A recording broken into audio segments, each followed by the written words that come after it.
And last week I stood up here and promised that if we reached $100,000 in memberships this year, I would bring y'all the best members holiday party you've ever experienced. And I am holding true to that. So get ready. Mark your calendars and sign up for a membership at thackermountain.com.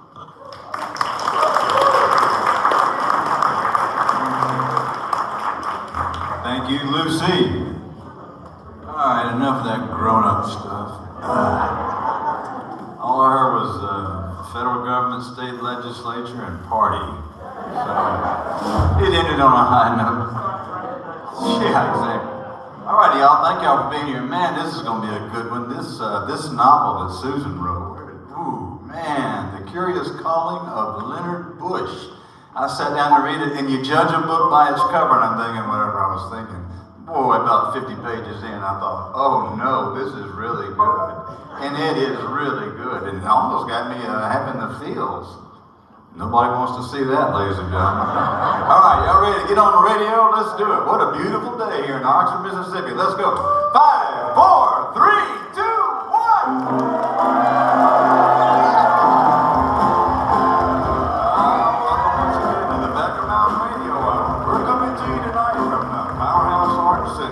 Oxford, Mississippi. When you're feeling way down low, got no place to go, can't call a lover, can't call a friend, your body's so and so, put your hand on the radio. Can you feel it down to the toes? Can you feel it? That's how it goes. Can you feel it? Lord only knows. Can you feel it? Put your hand on the radio. I'm down on my knees. I'm begging you, please. Here comes your tears.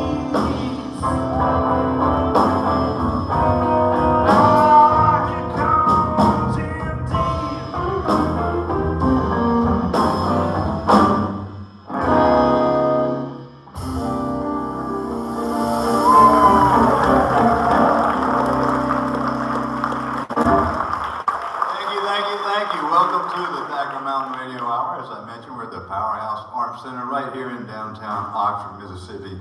Fine show for y'all tonight. We've got Durr is here this evening, one of our favorite vocalists and songwriters.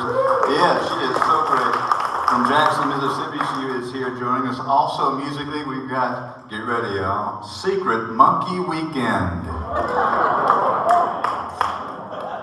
I can tell y'all are all huge Secret Monkey Weekend fans. Where you're going to be after this, and no, it's not that kind of band. You think, oh, it's going to be a bunch of punks with a lot of weirdness going on. It's actually a dad with his 2 stepdaughters.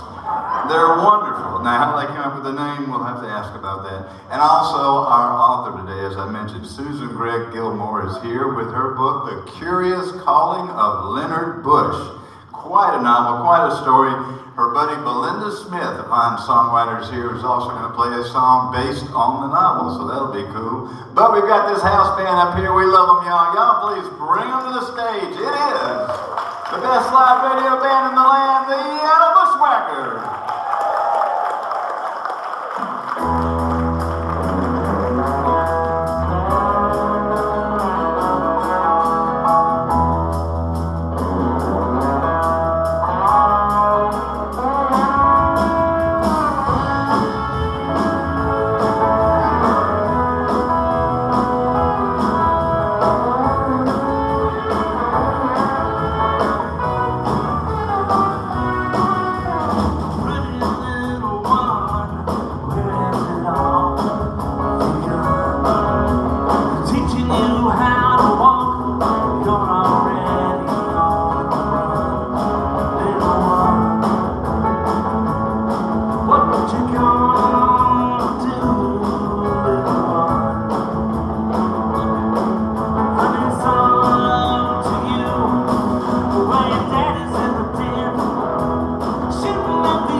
Brady Reese on the guitar and up front there, that's Paul Tate, our band leader and arranger, the Yalla Bushwhackers. One more time, please. Yeah.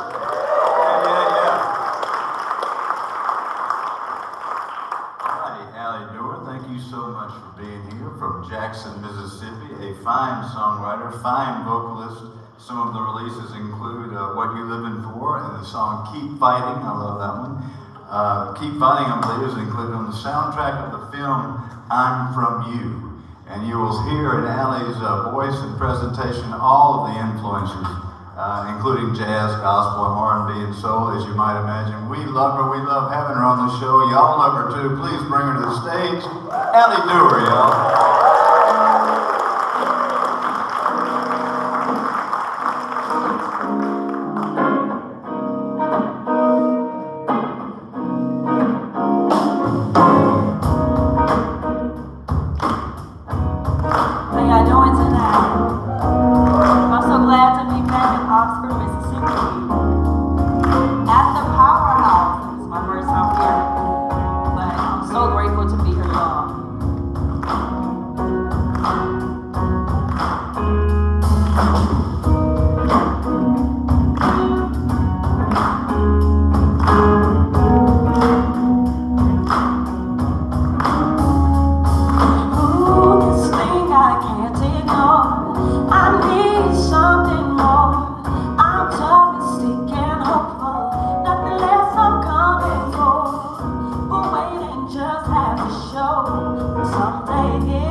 This song you all should know. It's by James Taylor, Shower the People. And I want to give this song back to you guys. Just an offering of love. And this band is so awesome. Did y'all enjoy that song? It was so beautiful. So beautiful.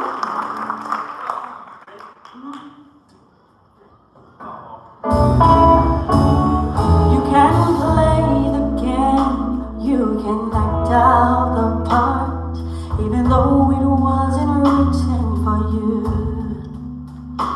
Tell me, how can you stand there with your broken heart? Shame of playing the fool. One thing can lead to another. It only takes sacrifice. Father and mother, sister and brother. If it feels nice, don't think twice. Shower the people you love with love. Show them the way that you feel. Things are gonna be much fine if you only will.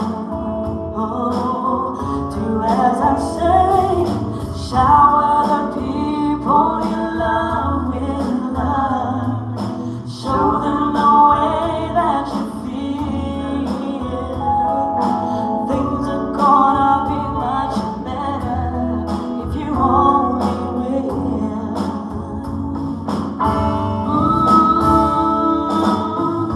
You can run, but you cannot hide.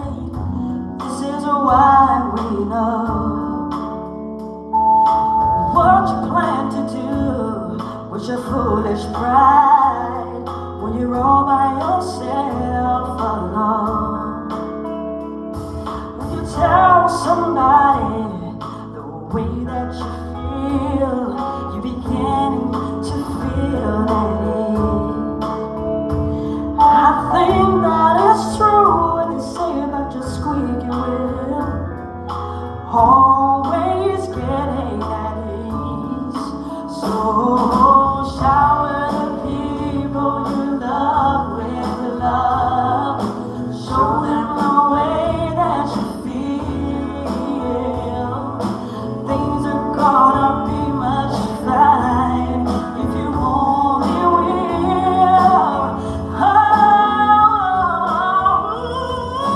shower the people you love with love. Show them the way that you feel.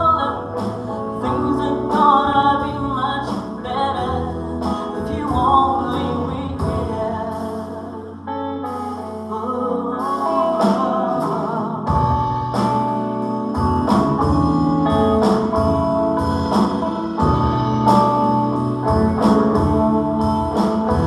Oh, things are gonna be much better if you only will. Shower the people you love with love. Sing it, y'all. Show them the way that you feel. Things are gonna be much better if you only will.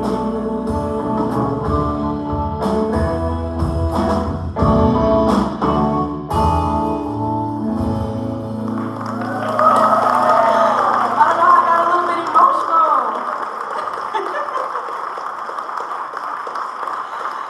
Oh God, this next song is called Keep Fighting. And this is a song just to persevere, and a song where it releases all of our worries. It's supposed to, but it releases all of our worries. This is my goal. The goal is to release the worries and the stress and anxiety, and to be transparent with the way that we are as human beings. And so I just want to let y'all know, no matter what you're facing, to keep fighting, keep pressing, keep holding, and keep going, because somebody is watching you. Somebody is watching you for for their strength. So we have to, keep fighting.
I'd like to remind you that you're listening to the Thacker Mountain Radio Hour. You're hearing us on WUMS, University of Mississippi.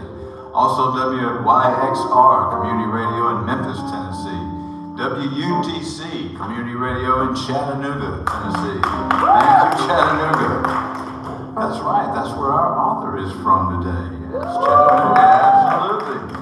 We're also heard on the stations of Mississippi Public Broadcasting, the stations of Alabama Public Radio, WUOT Community Radio in Knoxville, Tennessee, and KNCE True Taos Radio in Taos, New Mexico. Love all of our listeners. Also, would like to thank our sponsors, Dr. Stephen and Gay Case, the good folks at Delta Magazine, Larry and Michael Johnson Family Foundation, the Mississippi Arts Commission, the Mississippi Hills Heritage Alliance, Pearly Peacock Designs, the R&B Fader Foundation, the good folks at Square Books, y'all. Square Books. Best bookstore in the world, maybe? Visit Oxford, the folks at Volunteer Mississippi, the good folks at Wonderbird Spirits, the Octomotapa Arts Council, and the good folks at Snooky and Mary Lou Williams Foundation of Waterville, Mississippi. You too can be a Thacker backer and keep this show rolling right along. More information is at our website, thackermountain.com. KeonLove.com. Good man. Thank you. All right, Susan Gregg Gilmore. Her novel is called The Curious Calling of Leonard Bush. It is from Blair Publishers. It is, as I say, it is a novel. A 12-year-old boy loses his leg in East Tennessee and decides to have a leg funeral and buries his leg and invites the townspeople, and they come, and we have a leg funeral. But then the plot sort of takes off from there in ways you can't even imagine. But luckily, Susan did. Y'all please welcome Susan Gregg Gilmore.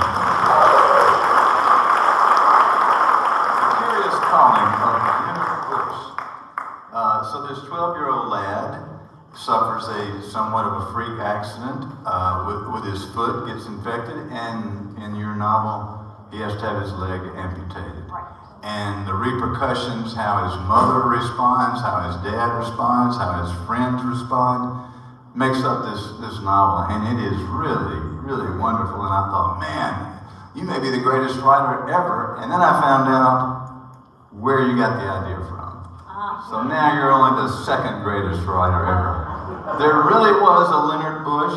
He really did bury his leg in real life, and you found his funeral, his gravesite. Yeah, I did. Tell us about that. Okay, so I was teaching at the Appalachian Young Writers Workshop in Harrogate, Tennessee. I don't know if y'all know where that is. It's where Tennessee, Virginia, and Kentucky all come together. And so I wanted these kids to write about a human character, because if I didn't encourage this assignment, they'd write about zombies all week, and that's just not where I was going. So I marched them up to the cemetery the very first day, and I said, from the clues you can gather from the landscape and a tombstone, you have to develop a character that you're going to work on all week long. There was one tombstone that said Leonard Bush's leg, 1923. Not one kid was impressed by that. These kids. I know. I could not shake it. I took everybody up there to see this tombstone. Took my friend Melinda, who was teaching songwriting at the same camp. I just thought it was amazing. No, when you come across a tombstone that says Leonard Bush's leg, yeah, that gets a second look. And these kids are missing the boat. Put down the TikTok, kids, and get with this leg thing.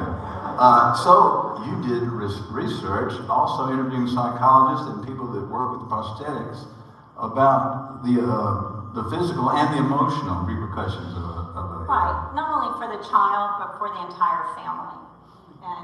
And interestingly, we were talking about this backstage, but most of the prosthetists that I talked to said it was really the hardest for the mother, even more so than the child. That's very interesting. She birthed the child whole and just cannot stand the idea that in her mind, my character's mind, June, that her, sweet Leonard is less than perfect. Yes. So in your novel, June is the mother, and tell us about June. One thing I would say that everybody, oh, I know that woman. When she's stressed out, she cleans the house. Therefore, if you go over there, it generally smells like Clorox. Yeah, I kind of do that, though. Wait, what? Yeah, I have a really clean house. Because if I get anxious or if my novel's not going, my writing isn't going anywhere, I'll clean because, you know, you can stop, you can start and finish, and you have, you know, a finished product that you can be proud of. A novel takes a really long time, but mopping my kitchen, you know, 30 minutes. And speaking of taking a long time, you took some time on this book. How long did you work on this? 12 years. Yeah, that's exactly the way I felt, 12 years. You've got this little boy and his amputated leg on your mind for 12 years. Well, I mean, there were a lot of really shitty drafts in there too. I mean, Oh, wow. Thank you, FCC. oh, sorry. Sorry about that. They're trying to pull the plug on us anyway. Just go ahead. Good reason. They're peddling smut down there. One of the fascinating aspects of having an amputated limb, and those of you who have read about this or have a friend or loved one, is this phantom pain. Sometimes you might wake up in the middle of the night and your leg is bothering you, but it's not there. Yeah. You also went into, you asked folks about that as well. Yeah, I did. I mean, it's a very real thing. And Leonard talks about this too in his novel. This, you know, he knows it's not there, but sometimes at night he can almost, you know, believe that his leg is still there. Yeah. Who was it? The novelist had a friend that woke up in the middle of the night. He had amputated leg. Had this incredible tingling in his leg that didn't exist anymore. Went into the garage, and there where he had kept the bone from the leg that got amputated, a raccoon had gotten into the box and was chewing on this guy's leg. That's true. How about that, FCC? We're gonna go down in flames, ladies and gentlemen. All right. June cleans the house when she's stressed. She takes Leonard. Yeah, we were talking about June. Yes. She takes really takes it hard. The husband is Emmett. He's a kind of a good old boy. He's a dairy farmer, and he's more like, "Come on, son, we're not going to worry about this. You're just going to." Well, they both have, June and Emmett both have a lot of trauma and loss in their own lives that was never resolved. And June is one who just continues to grieve and worry and fret, and Emmett's one, you don't talk about it, you move on. And so they approach this loss very differently, but it's actually Leonard's, the loss of his leg, that brings them to healing ultimately. Yeah, and as it turns out, I believe this is on the back flap. I don't want to give away too much, but suddenly, folks in the town come to Leonard, wanting him to bury something of theirs that they need to get over. So, you know, the town sees this 12-year-old boy move on so beautifully from what they think so beautifully from the loss of his leg, that one by one they start to bring them their trinkets of guilt, shame, woe, grief, and they want Leonard to bury them in the cemetery in the exact same way that he buried his leg. As Leonard said, I need a preacher, some praying, and a bit of him singing. And that's what they want for their... And people bring whatever it is that's making them feel guilty. My favorite one may be Marie Pearson. She brings a romance novel up there and says, "Would you please bury this because it made me feel tingly." And I'm pretty sure I may have sinned on pages 235 to page 245.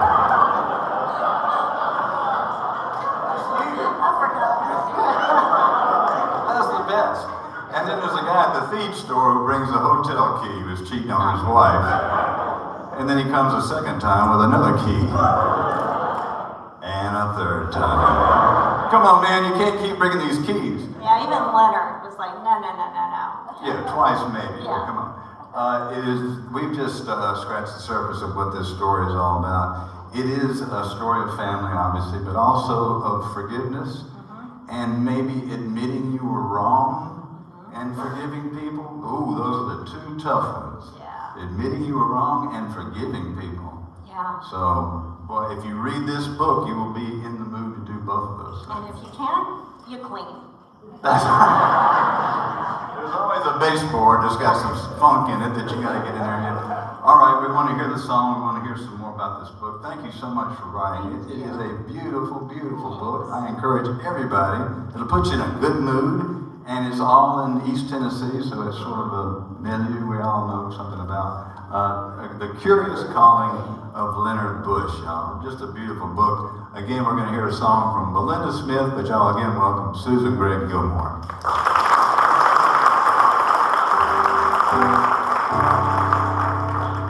Susan and I got along immediately because she took children to a graveyard.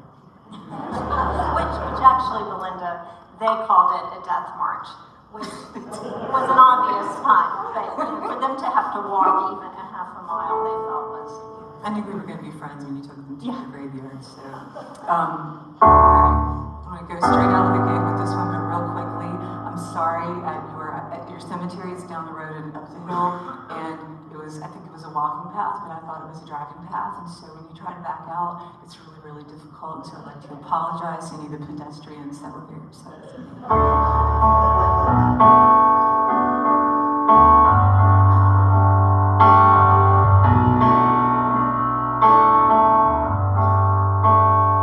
There's a story people tell about a town in Tennessee.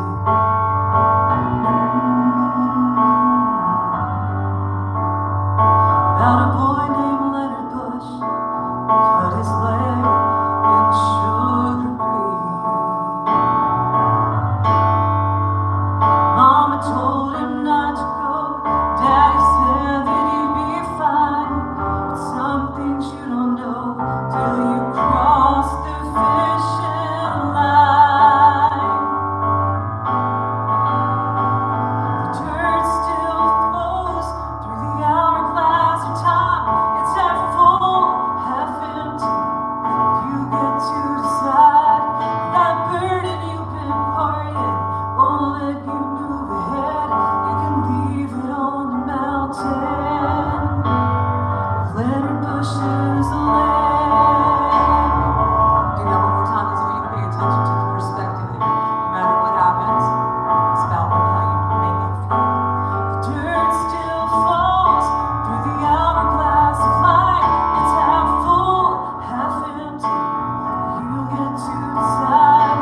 Those burdens you've been carrying, they won't let you move ahead. You can leave it on the mountain. Leave it on the mountain. Leave it on the mountain. Leonard Bush's leg.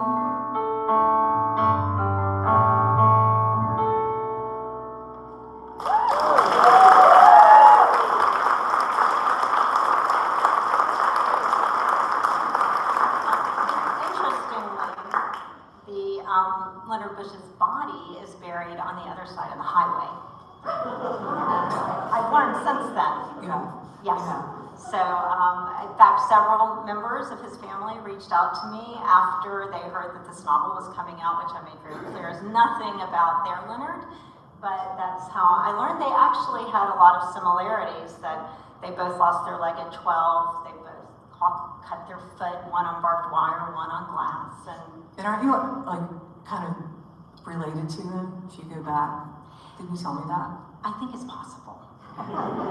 Which would really be incredible because, yes, they had an odd family name that we have in our Bush? tree. I didn't know that part, so I clarify for all of us. So you never know, you know. And No, that's true. Yeah. That's So true. it's quite possible. But, So yeah, so one of the things that I think is interesting though is that you took that stone, I mean, and who wouldn't? Who wouldn't have? And what happened in that is that we were, Tennessee Humanities hired us to work with young writers, I think she mentioned that. But we were writing in such an area in Appalachia that it was really interesting for you to bring out like their stories and then also tie it to something positive in that graveyard. Do you want to talk about that? Well, I mean, it was just to get the kids to focus on a character, a human, as I said, and not something, that was more zombie-like. They really did start diving into their own personal stories. And, they brought, to be so young, they carried a lot of pain. And I think And one of the other fun things about that entire week, okay, number one, we have to move into the college dorm, and plastic mattresses are just not within my experience in my life. But where the main classes were, it used to be a sanatorium. So maybe that helps you understand how Susan and I are a little bit insane, but still cool, Yeah, it was a wonderfully productive week for me because I never could shake that. I mean, never could shake that story. I'd actually been working on another novel for an entire year, which is part of the 12 years, And then when I sent that to my agent, along with 6 pages of this Leonard Bush that I just jotted off before I sent the email, she wrote me back and said, forget that first book. This is the book you need to be writing. And then you actually you come from sort of an old-timey hell and brimstone. We're both going to get in trouble with FCC. That's in the Bible. Fire and brimstone church. And I think that you tied that in really well with the characters. I do come from that. I mean, like a lot of us in the South, I've got, the grandfather who was a revival bred, fire and brimstone preacher. And so that those issues of grace and atonement, those surface frequently in my work. But, when you've been in a church service on a Sunday for a good 30 minutes waiting for somebody just to go down and commit their life to God, Christ, so you can get out of there and go on. How many times did you and your sister do that? Did y'all count? Oh, we would rededicate our lives, just about every other week, just so we could get on. That's one of my favorite stories about y'all.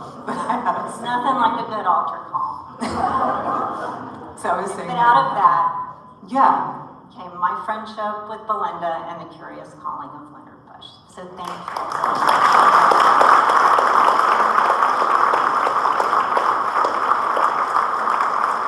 Susan, Gregg, Gilmore, and Belinda Smith, y'all, one more time. Susan will join us after the show at the table and sign your copy of The Curious Calling of Leonard Bush, again from Blair Publishing. Quite the story, quite a novel, really well done. Thank you so much for writing it, Susan, a lot of fun. Hey, and speaking of fun, what could be more fun than a secret monkey weekend, ladies and gentlemen? That's right. Hey, what'd you do Thursday night? Well, as a matter of fact, I kicked off Secret Monkey Weekend at the Powerhouse on Thacker Mountain Radio. Secret Monkey Weekend? Wait a minute, what is that? Is that some kind of crazy punk band? Well, no. I don't know, y'all might be crazy, and you might be semi-punkish, who knows? If you're in a rock and roll band, there's gonna be some craziness involved, right? We have a lot of dog hair on our shirt. How's that? Wow. I'm telling you, this show just keeps on giving, baby. And by the way, Secret Monkey Weekend comes from a 1967 Tiger Beat magazine where they had a contest where you could win a secret monkey weekend to hang out with one of the monkeys. Yeah, one of the 60s rock band. So they saw the cover of the magazine, and one of you gals said, now there's a band now. You came up with it, Secret Monkey Weekend. All right, a really great story here. The young lady's dad passed away. Their friend was giving them guitar lessons, and suddenly Jefferson is in the family, marries their mom, and they become a family band. A beautiful, beautiful story. Actually, the basis for a film that won an Emmy for the Southeast documentary category about Secret Monkey Weekend. So, I mean, the story just gets better and better, and the music gets better and better. The new album is called Lemon Drop Hammer. Y'all please welcome Secret Monkey Weekend! Thank you so much. We're from Durr, North Carolina, so it's a little drive for us. Our first time to Mississippi, we loved everything we saw. First thing we went to was the William Faulkner House. We stopped in Tupelo on the way to see Elvis's birthplace. And I don't know, we're a family. I'm the stepdad, but they call me Dad. That's Ella, oldest. Youngest back there just turned 18, Lila. And we can tell you a little more about it, but the first song we're going to write, we write about what we know. Like I said, there was dog hair mentioned. This is a song about one of our cats. Her name is Merida.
When I was their age, I used to, I grew up listening to the Windbreakers. I don't know, some of you people might have heard of them from the Mississippi area. I was happy to have Tim Lee invite us to play here.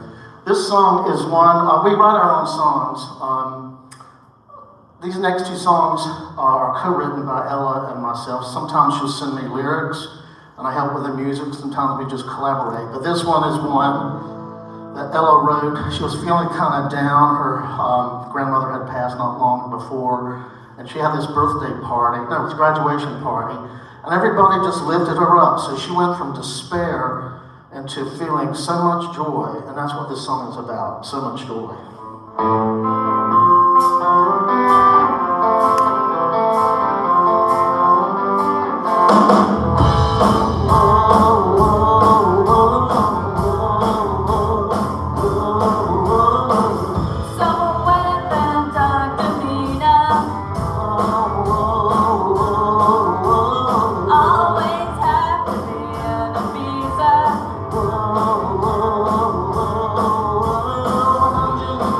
Spend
Tune for this next song, but I'm going to set it up and then Ella can take it home.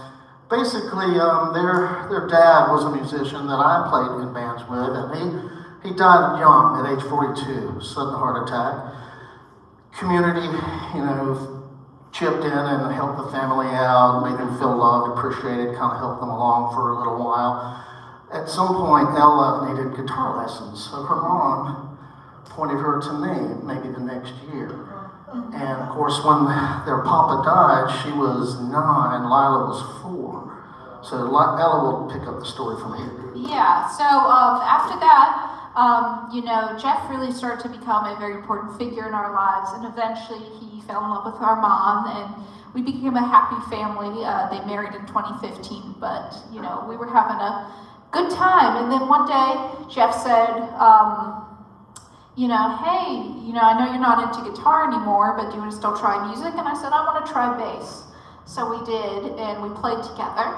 And then Lila said, hey, I want to join this too. And we had drum kits, because my dad was a drummer. So Lila hopped on back there, and we started playing as a band, just for fun originally, but then all together as a family.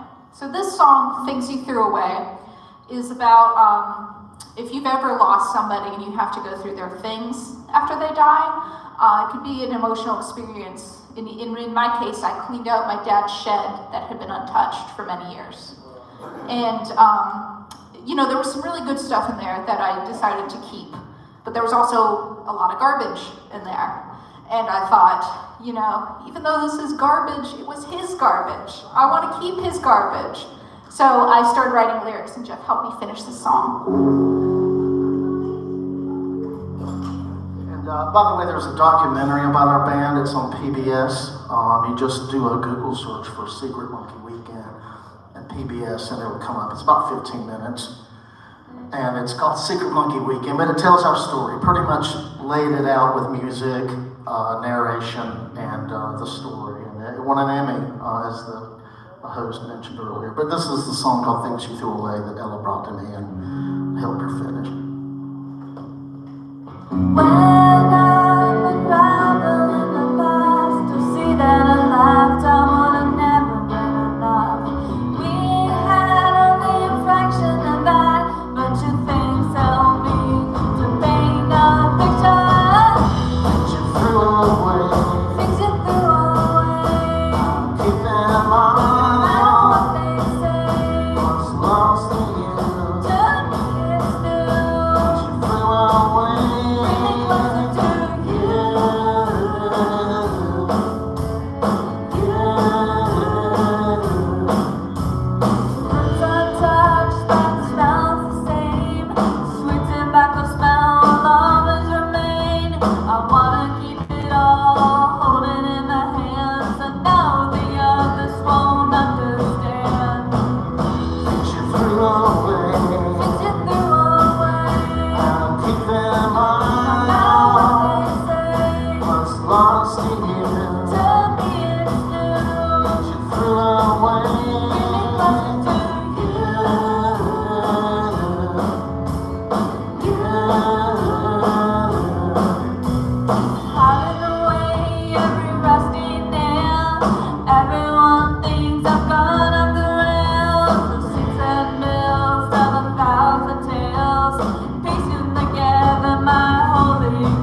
lost in you. To me it's new. Threw away. Bring me closer to you.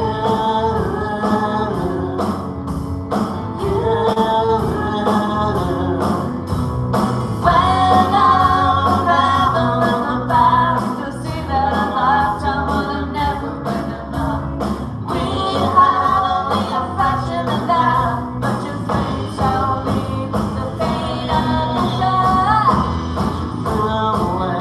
Things you threw away. I'll keep them No matter all. what they say, What's lost in you. to me it's new. Threw away. Bring me closer to you.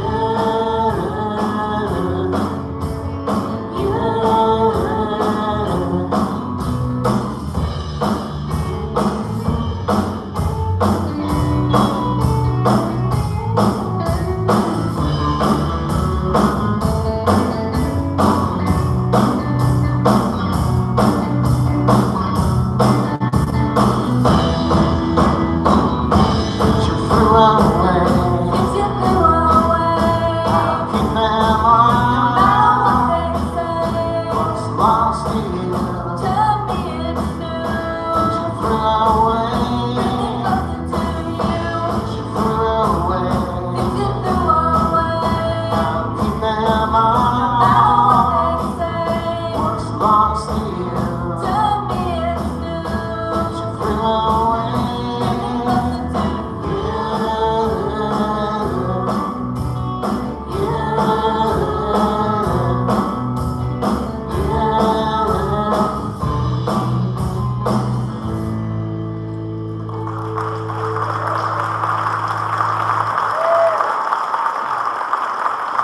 Secret Monkey Weekend, y'all. One more time for them.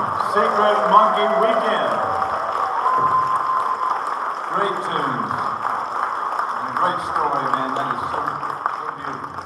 Thank y'all so much for being here. We've had a wonderful time. We appreciate y'all being here to share it with us. One more time for all our guests, if you don't mind. Durr, the great Durr. Susan Gregg Gilmore. The Curious Calling of Leonard Bush. She will sign copies after the show. We appreciate Belinda Smith also playing for us. And one more time for Secret Monkey Weekend. I do recommend that PBS documentary on them. It is really wonderful, really well done, well shot, very professional, and of course it won the Emmy. I will caution you though, when you Google Secret Monkey Weekend, as I have repeatedly leading up to the show, you get some strange stuff in your feed after that. So just letting you know about that. Also, some housekeeping. We will not be here next week. We'll be at Off Square Books. Off Square Books. I believe we can get all of y'all in here, but none of your friends down there. And the week after that, we'll be in beautiful Water Valley, Mississippi at the Hendricks Building. So the next 2 weeks we'll be elsewhere. So y'all please come on out and enjoy the show. We love y'all. We appreciate it. We're going to get one more from this cool band. And guess what? We will see y'all on the radio. I hope.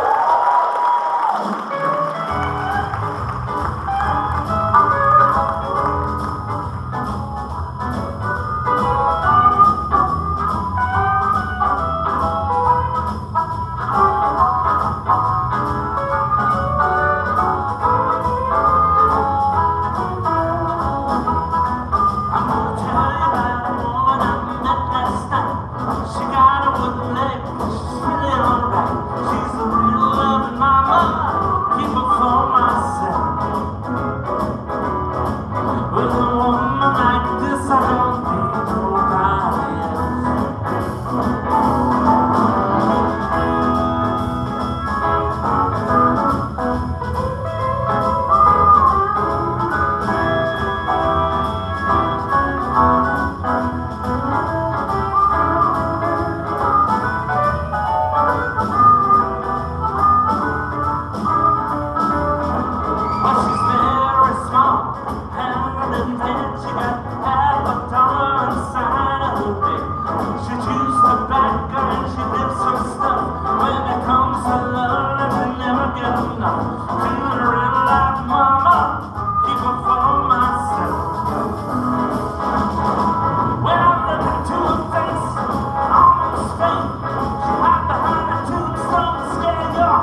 Thank you.